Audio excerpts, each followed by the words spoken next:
Bonjour Marie-Claire, merci Bonjour de André. nous avoir reçus. Est-ce que tu peux nous expliquer tes gestes écologiques, ceux que tu poses presque quotidiennement dans ton quartier? Alors un qui est en cours pour le moment, et j'essaie de faire assez régulièrement, c'est quand je vais faire ma petite promenade dans le quartier. Je prends un sac poubelle, un sac bleu, un gant et je ramasse les canettes et les bouteilles plastiques que je trouve sur mon chemin. Tout simplement, ça fait à peu près un demi-sac. Ce que je constate, c'est que c'est souvent au même endroit. Voilà. Et ça m'interpelle de retrouver une canette comme ça, à peu près au même endroit chaque fois que je fais le tour du quartier. Mhm. Et qu'est-ce qui t'a donné l'idée de faire ça, ces gestes-là? C'est juste là, d'abord un mouvement de colère par rapport aux canettes qui jonchaient le sol, les bouteilles plastiques. Et puis j'ai essayé, je me suis dit que la colère n'était pas porteuse.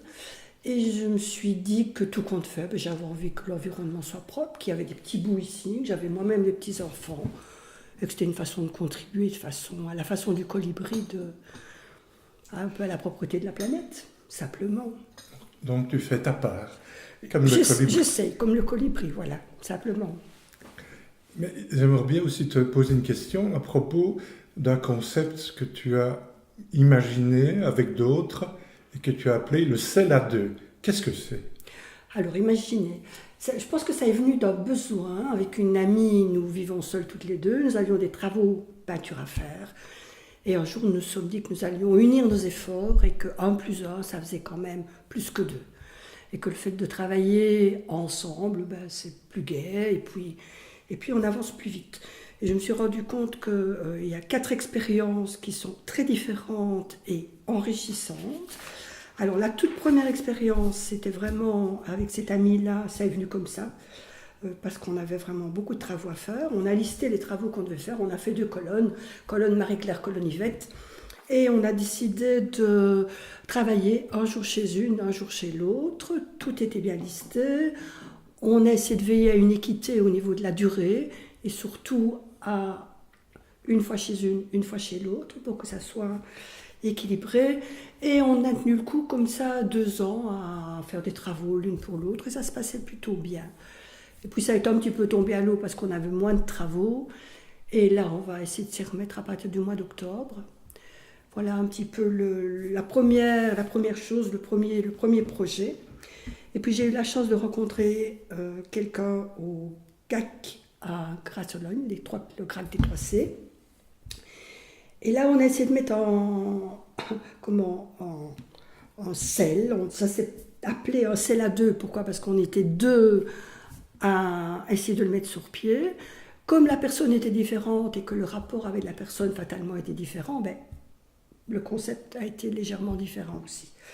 Alors là, on a essayé d'être encore beaucoup plus, respectueuse. D'abord, il y avait les temps de trajet. La personne habitait Flémal, maintenant elle habite Crivenier. Ça s'est un petit peu effiloché après son déménagement. Et on a vraiment essayé d'être équitable au niveau du temps. Et là, on a noté. Avec la copine précédente, on ne notait pas. Ça se faisait très spontanément. Et là, on a noté, on a vraiment essayé d'être équitable. On a évalué, parce qu'il y avait des moments où ça coinçait un petit peu. Donc est venue la nécessité d'évaluer la satisfaction chez l'une et chez l'autre. Mais le côté aussi, ça devenait un petit peu rigoureux, un petit peu trop, Rigide? trop rigide, voilà, trop rigide, trop calculé. Donc voilà, chemin faisant et cheminement aidant, euh, j'ai rencontré quelqu'un d'autre et là j'ai décidé de ne plus du tout euh, comptabiliser le temps et de faire confiance à la vie en me disant tiens, là je donne de mon temps, je ne mesure pas le temps que je donne et le retour me viendra en cadeau de la vie de quelqu'un d'autre. Donc je crois qu'il y a vraiment une évolution par rapport à...